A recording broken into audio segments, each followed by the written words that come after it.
Hello नमस्कार दोस्तों, आप सभी का एक बार फिर स्वागत है आपके ही अपने YouTube channel study with Sunil में।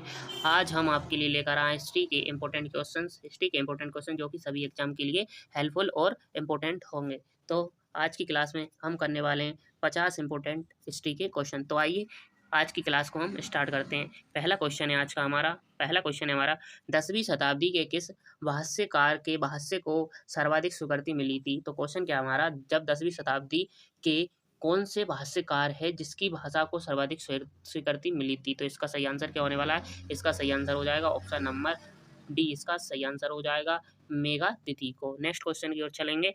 नेक्स्ट क्वेश्चन है हमारा, राजपूत काल में व्यापार एवं वाणिज्य में हुए ह्रास का प्रमुख कारण क्या था। तो राजपूत काल में व्यापार एवं वाणिज्य में हुए ह्रास या हानि या नुकसान का प्रमुख कारण क्या था। तो इसका सही आंसर क्या है, ऑप्शन नंबर सी इसका सही आंसर है। मुक्त भूमि अनुदानों से सामंत वर्ग का प्रभुत्व बढ़ा, इसी के कारण व्यापार एवं वाणिज्य में ह्रास का प्रमुख कारण था। नेक्स्ट क्वेश्चन देखेंगे। नेक्स्ट क्वेश्चन है हमारा, राष्ट्रकूटों के शासन काल में साम्राज्य के प्रशासन के विभाजन का सही क्रम क्या था। तो ये हमें बताना है। तो इसका सही आंसर क्या होने वाला है, राष्ट्र विषय एवं भुक्ति, ऑप्शन नंबर ए इसका सही आंसर हो जाएगा। नेक्स्ट क्वेश्चन देखेंगे। नेक्स्ट क्वेश्चन है हमारा, सुलेमान ने किस राज्य को रूहामा कहकर पुकारा था। तो सुलेमान ने किस राज्य को रूमा कहकर पुकारा था। तो ये पाल राज्य को, किसको, पाल राज्य को। ऑप्शन नंबर बी इसका सही आंसर है। ऑप्शन नंबर बी इसका सही आंसर है। नेक्स्ट क्वेश्चन की ओर चलेंगे। नेक्स्ट क्वेश्चन है हमारा, किस स्थान से प्राप्त अभिलेख से विदित होता है कि नागभट्ट द्वितीय ने तुरुष्क तथा सेंदप को पराजित किया था। तो कब किया था ये, ग्वालियर। कहाँ पर किया था, ग्वालियर। ऑप्शन नंबर डी इसका सही आंसर होने वाला है। नेक्स्ट क्वेश्चन देखेंगे। नेक्स्ट क्वेश्चन है हमारा, उत्तर वैदिक काल में न्याय काल को क्या कहा जाता था। तो उत्तर वैदिक काल में न्याय काल को क्या कहा जाता था। तो इसे विदत कहा जाता था। ऑप्शन नंबर डी इसका सही आंसर हो जाएगा। नेक्स्ट क्वेश्चन देखेंगे। नेक्स्ट क्वेश्चन है हमारा, यदि पुरोहित बलि नहीं देंगे तो सूर्योदय नहीं होगा, ये उक्ति किस ग्रंथ की है। तो क्वेश्चन क्या हमारा, यदि पुरोहित बलि नहीं देंगे तो सूर्योदय नहीं होगा, ये उक्ति किस ग्रंथ की है। तो ये शतपथ ब्राह्मण की है। किसकी, Shatapatha Brahmana. Option number B इसका सही आंसर हो जाएगा। अगला प्रश्न देखेंगे दोस्तों। अगला प्रश्न हमारा, निम्नलिखित में से किस विषय के क्षेत्र में हड़प्पा कालीन सभ्यता में विभिन्नता पाई जाती है। तो किसमें हड़प्पा कालीन सभ्यता में विभिन्नता पाई जाती है। तो इसका सही आंसर है, घरों के आकार में हड़प्पा कालीन सभ्यता में विभिन्नता पाई जाती है। ऑप्शन नंबर डी इसका सही आंसर हो जाएगा। नेक्स्ट क्वेश्चन देखेंगे। नेक्स्ट क्वेश्चन है हमारा क्वेश्चन नंबर 9, बहावी आंदोलन का दमन किसने किया था। तो जो बहावी आंदोलन हुआ था उसका दमन किसने किया था। तो इसका दमन किया था लॉर्ड एल्गिन प्रथम ने। ऑप्शन नंबर ए हमारा करेक्ट आंसर है।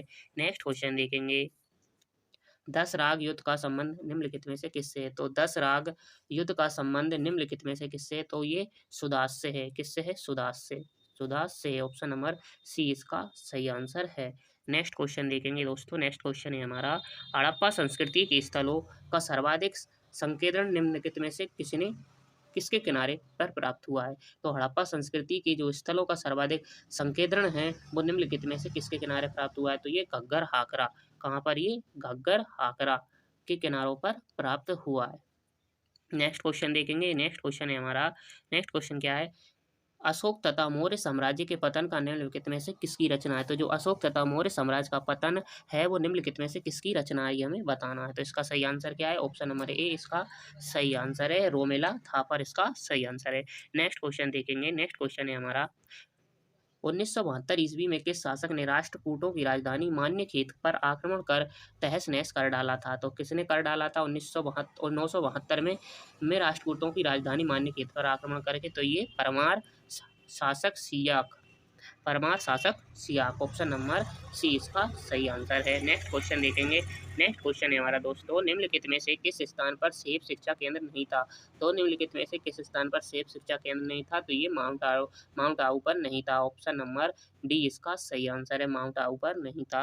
नेक्स्ट क्वेश्चन देखेंगे। नेक्स्ट क्वेश्चन है हमारा, ताम्र मूर्तियों का एक निधान जिसे प्राय हड़प्पा संस्कृति काल से संबंध किया जाता है निम्नलिखित में से प्राप्त हुआ था। तो कहाँ से प्राप्त हुआ था, देमाबाद से हुआ था। ऑप्शन नंबर ए इसका सही आंसर है। ताम्र मूर्तियों का एक निदान जिसे प्राय हड़प्पा संस्कृतियों काल से संबंधित किया जाता है वो देमाबाद से प्राप्त हुआ था। नेक्स्ट क्वेश्चन देखेंगे। नेक्स्ट क्वेश्चन है हमारा ऋग्वेदिक काल में निष्क किस अंग का आभूषण था? तो ऋग्वेदिक काल में निष्क किस अंग का आभूषण था?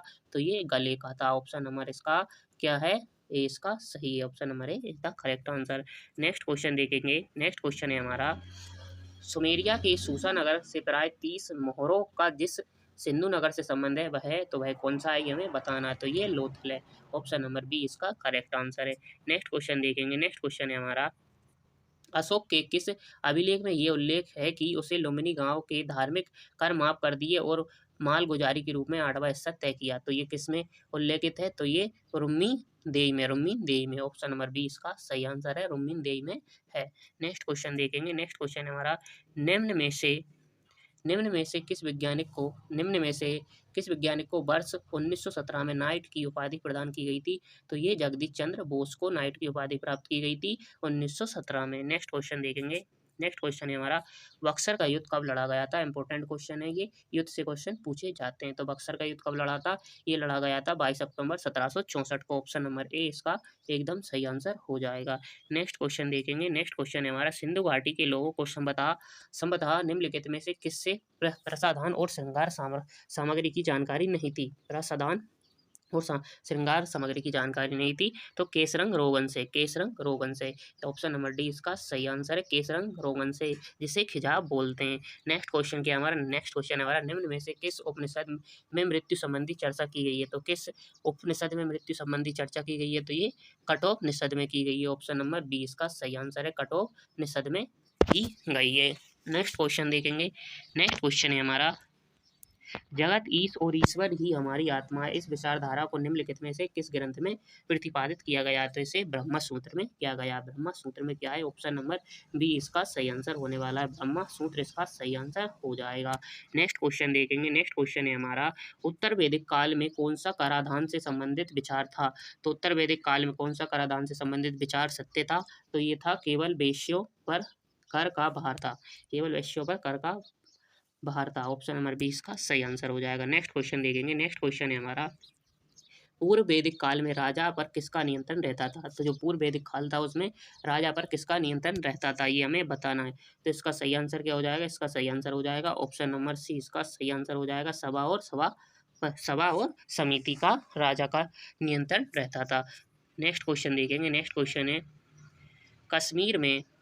कश्मीर में उत्पल वंश की स्थापना किसने की थी? तो कश्मीर में उत्पल वंश की स्थापना किसने की थी? तो ये अवंती वर्मन ने की थी। वेरी इंपॉर्टेंट क्वेश्चन है। अवंती वर्मन ने उत्पल वंश की स्थापना की थी कहाँ पर? कश्मीर में। नेक्स्ट क्वेश्चन देखेंगे। हड़प्पा कालीन लोग किसके साथ समृद्ध व्यापार करते थे? जो हड़प्पा कालीन लोग थे वो किसके साथ समृद्ध व्यापार करते थे? अफगानिस्तान, मोसोपोटामिया, बहरीन और उपरोक्त सभी। तो सही आंसर क्या है? उपरोक्त सभी के साथ करते थे। नेक्स्ट क्वेश्चन देखेंगे। किस सिख गुरु ने फारसी में जाफरनामा लिखा था? तो किस सिख गुरु ने फारसी में जाफरनामा लिखा था? तो ये लिखा था गुरु गोविंद सिंह ने। ऑप्शन नंबर सी इसका एकदम सही आंसर है। इंपॉर्टेंट क्वेश्चन भी है। नेक्स्ट क्वेश्चन देखेंगे। नेक्स्ट क्वेश्चन है हमारा ठगी प्रथा के उन्मूलन से संबंध गवर्नर जनरल कौन था? जो ठगी प्रथा है उसके उन्मूलन से संबंध गवर्नर जनरल कौन था? तो ये हमें बताना। तो ये कौन था? ये लॉर्ड विलियम बेटिंग था, लॉर्ड विलियम बेटिंग था। नेक्स्ट क्वेश्चन देखेंगे। नेक्स्ट क्वेश्चन है हमारा निम्न में से किस राज्य के शासक नवाब बाजिर कहलाते थे? तो निम्न में से किस राज्य के शासक नवाब बाजिर कहलाते थे? तो ये अवध के, कहाँ के? अवध के। ऑप्शन नंबर ए इसका करेक्ट आंसर है। अगला प्रश्न देखेंगे दोस्तों।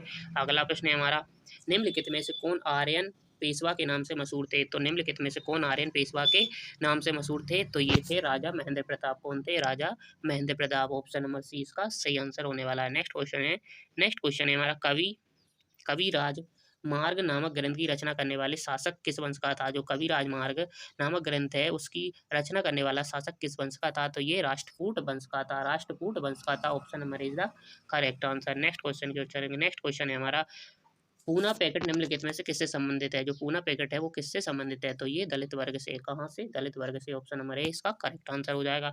नेक्स्ट क्वेश्चन है, भारत में बाल अधिकारों के संरक्षण हेतु राष्ट्रीय आयोग की स्थापना कब की गई थी? तो भारत में बाल अधिकारों के संरक्षण हेतु राष्ट्रीय आयोग की स्थापना 2007 में की गई थी। ऑप्शन नंबर ए इसका, ऑप्शन नंबर बी इसका सही आंसर हो जाएगा। नेक्स्ट क्वेश्चन क्या है? नेक्स्ट क्वेश्चन है, भारत के किस क्रांतिकारी को 11 अगस्त 1908 को फांसी दी गई थी? वेरी इंपॉर्टेंट क्वेश्चन है, कई बार एग्जाम में पूछा गया क्वेश्चन है। तो ये खुदीराम बोस को दी गई थी 11 अगस्त 1908 को। नेक्स्ट क्वेश्चन देखेंगे। नेक्स्ट क्वेश्चन है, सिंधु सभ्यता के कुंभकारों कुंभकारों के भट्टों के अवशेष कहाँ से मिलते हैं? तो सिंधु सभ्यता के जो कुंभकार होते हैं, कुंभ कार होते हैं, उनके अवशेष कहाँ मिले हैं? तो ये मोहनजोदड़ो से मिले हैं। ऑप्शन नंबर सी इसका सही आंसर हो जाएगा।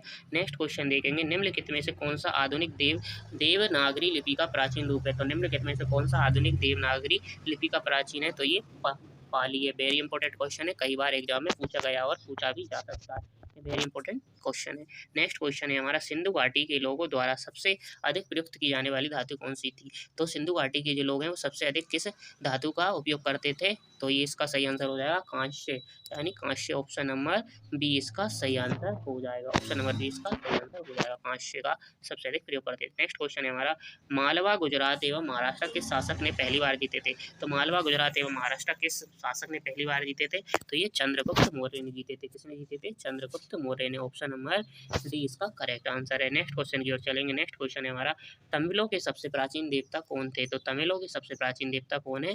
मुरुगन। कौन है? Murugan. Option number C correct answer है। नेक्स्ट क्वेश्चन क्या हमारा? नेक्स्ट क्वेश्चन है, विभिन्न हड़प्पा कालीन स्थलों से बिखरे हुए अस्थि अवशेषों या कंकालों से क्या निष्कर्ष निकाला जा सकता है? तो विभिन्न हड़प्पा कालीन स्थलों से बिखरे हुए अस्थि अवशेषों का या कंकालों से क्या निष्कर्ष निकाला जा सकता है? तो इसका सही आंसर होने वाला, किसी प्रकार का सैनिक आक्रमण हुआ था, यही निष्कर्ष निकाला जा सकता है। ऑप्शन नंबर ए इसका करेक्ट आंसर है। नेक्स्ट क्वेश्चन देखेंगे। नेक्स्ट क्वेश्चन है हमारा, प्राचीन भारत में निम्न से कहाँ राजतंत्र था? तो प्राचीन भारत में निम्न में से कहाँ राजतंत्र था? तो ये उपरोक्त सभी में था, कौशाम्बी में, मगध में, कौशल में। तो सही आंसर क्या है? उपरोक्त सभी। Option number D correct answer हो जाएगा। नेक्स्ट क्वेश्चन है, प्राचीन भारत का वह प्रसिद्ध शासक कौन था जिसे अपने जीवन के अंतिम दिनों में जैन धर्म अपनाया था? वेरी इंपॉर्टेंट क्वेश्चन है, पूछा जा सकता है। प्राचीन भारत का वह प्रसिद्ध शासक कौन था जिसे ने अपने जीवन के अंतिम दिनों में जैन धर्म अपनाया था? तो ये Chandragupta Maurya. Chandragupta Maurya. Option number D, option number ए इसका सही आंसर हो जाएगा। नेक्स्ट क्वेश्चन देखेंगे। नेक्स्ट क्वेश्चन है हमारा, नेक्स्ट क्वेश्चन है, संगम काल में विदेश व्यापार के विकसित होने के में विकास कारक को सर्वाधिक सहायक माना जाता था? तो किसको माना जाता था? तो ये माना जाता था अरब, मिस्र तथा रोम का तमिल प्रदेश से सीधा व्यापारिक मार्ग होना। ऑप्शन नंबर ए इसका सही आंसर है। नेक्स्ट क्वेश्चन देखेंगे। नेक्स्ट क्वेश्चन है हमारा, नेक्स्ट क्वेश्चन क्या है? नेक्स्ट क्वेश्चन है हमारा दोस्तों, हड़प्पा के लोगों को के सामान्य घरेलू बर्तन किससे बने होते थे? तो हड़प्पा के लोगों के सामान्य घरेलू बर्तन किससे बने हुए होते थे? तो ये मिट्टी के अच्छी तरह पकाए गए चित्रांकित बर्तन थे। नेक्स्ट क्वेश्चन देखेंगे। नेक्स्ट क्वेश्चन है हमारा, हड़प्पा निवासियों द्वारा अपने नगरों से पलायन करने का कौन सा सबसे युक्तिसंगत कारण प्रतीत हुआ? तो कौन सा कारण प्रतीत हुआ? तो ये हुआ था जलीय परिवर्तन। कौन सा? जलीय परिवर्तन हुआ था। नेक्स्ट क्वेश्चन देखेंगे। नेक्स्ट क्वेश्चन है हमारा, मगध के अजातशत्रु का सदैव किस गणराज्य में के साथ युद्ध रहा था? तो ये वैशाली के साथ रहा था। नेक्स्ट क्वेश्चन क्या है? नेक्स्ट क्वेश्चन है, सौंदरानंद निम्न में से किसकी रचना है? जो सौंदरानंद है रचना है वो किसकी है? तो ये अश्वघोष की है। किसकी है? अश्वघोष। Option number A correct answer. Question number 49वां है हमारा, संगम काल की तीन प्रमुख शक्तियां चोल, चेर और पांडे के मध्य संघर्ष का मुख्य कारण क्या था? तो इनके मध्य संघर्ष का कारण था उपजाऊ नदी तट वाले भूभाग पर नियंत्रण की आकांक्षा। ऑप्शन नंबर बी सही आंसर हो जाएगा। अगला क्वेश्चन हमारी आज की क्लास का लास्ट क्वेश्चन है जो कि, तो इसका सही आंसर क्या होने वाला है? क्वेश्चन पढ़ेंगे पहले हम, निम्नलिखित में से कौन सी विशेषता हड़प्पा कालीन आंतरिक व्यापार से संबंधित नहीं है? तो निम्नलिखित में से कौन सी विशेषता हड़प्पा कालीन आंतरिक व्यापार से संबंधित नहीं है? तो ये पूर्णतः वस्तु विनिमय व्यापार था। ये कैसा व्यापार था? ये पूर्णतः वस्तु विनिमय व्यापार था। तो ये थे हमारे आज के इम्पोर्टेंट 50 MCQs। उम्मीद होगी आपको ये वीडियो पसंद आया होगा। यदि वीडियो पसंद आया तो चैनल को सब्सक्राइब करें और बेल आइकन को भी ऑन कर लें, जिससे कि आने वाली वीडियो का नोटिफिकेशन आप तक पहुंचाया करें।